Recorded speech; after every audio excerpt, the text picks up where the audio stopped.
The government had fixed the floor price at 510 rupees a piece, a 5.6% discount to its Thursday closing price of 540 rupees.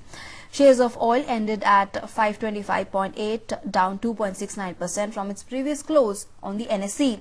The government holds a 78.43% stake in the company, which will fall to 68.43% after the divestment.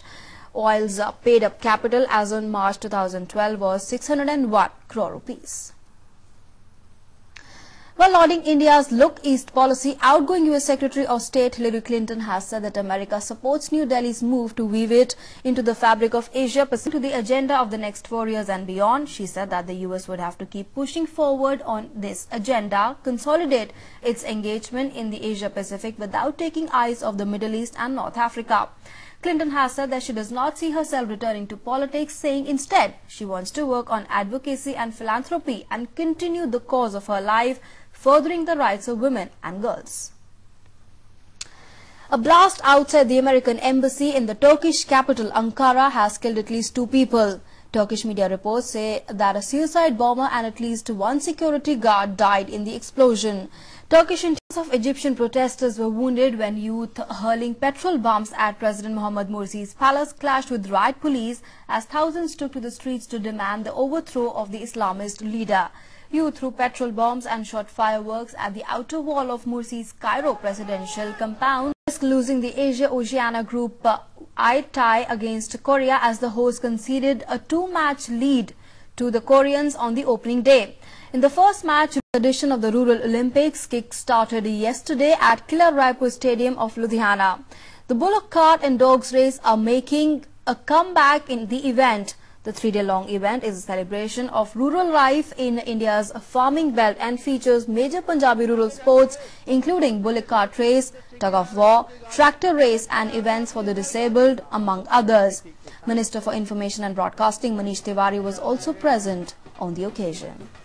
और बराबरी पर काफी कांटे की टक्कर और ये finishing point को दिखा रहे हैं मार्शल आर्ट के ये पहले भी ये यतन कीता हैगा कि इस क्लब नु और ये जड़ा सारा इन्होंने Graham Smith became the first cricketer in history to captain in 100 tests on Friday. South Africa is unbeaten in 11 test series and has won its last 5 on the way to the top of the world rankings under Smith.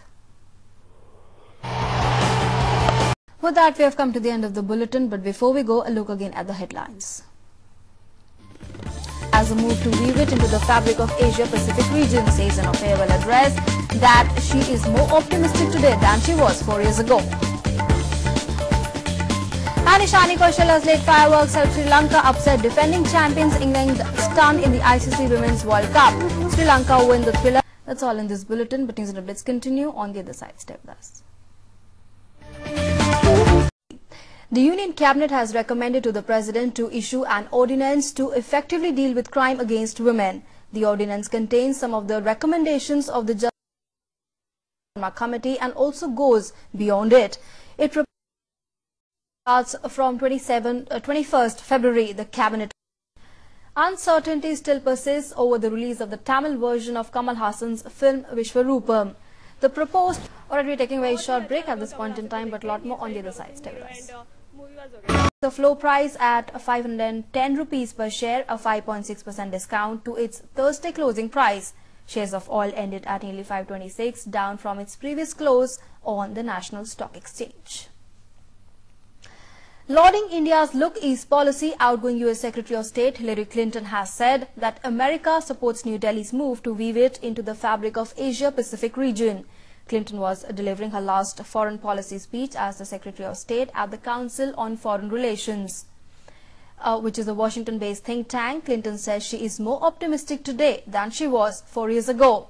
John Kerry, who was confirmed by the US, and continued the cause of her life, furthering the rights of women and girls.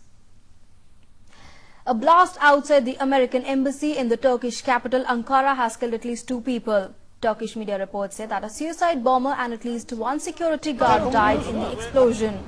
Turkish Interior Minister Muammer Gulay that the suicide bomber belonged. The White House has strongly condemned the suicide attack, saying it was clearly an act of terror. While outgoing Secretary of State Hillary Clinton spoke with the Turkish counterpart Ahmet Davutoglu on the incident.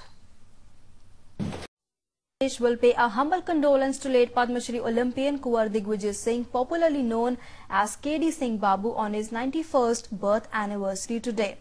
Born on 2nd February 1920 district, Babu had started overwhelming people with his personality and deeds from very childhood. In hockey, he rose to such an excellence that he was synonymous to the game and proved to be a magician on the hockey field. In 1947, he toured British East Africa, Uganda and Tanzania with the Indian hockey team, captained by another great hockey maestro, Dhyan Chand. Let's get to some sports news now. Defending champions England was stunned in the ICC Women's World Cup opener as Ishani Kaushalya's late fireworks saw Sri Lanka claim a last ball, one-wicket thriller. Chasing a challenging target of 239 runs, Sri Lanka got off to a good start. Lankan openers Chamaria Tapattu and Yashoda Mendes got off to as a flyer. Emerald Nation to clinch tie in their favour. Get rid of all of the Ghana Group 1 tie against Korea as the host conceded a 2-match lead to the Koreans on the opening day.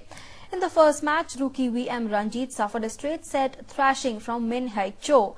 It was a forget in 100 tests on Friday. South Africa is unbeaten in 11 test series and has won its last 5 on the way to the top of the world rankings under Smith. At the headlines. Cabinet clears ordinance to effectively deal with crime against women. But news and updates continue on the other side. Stay with us.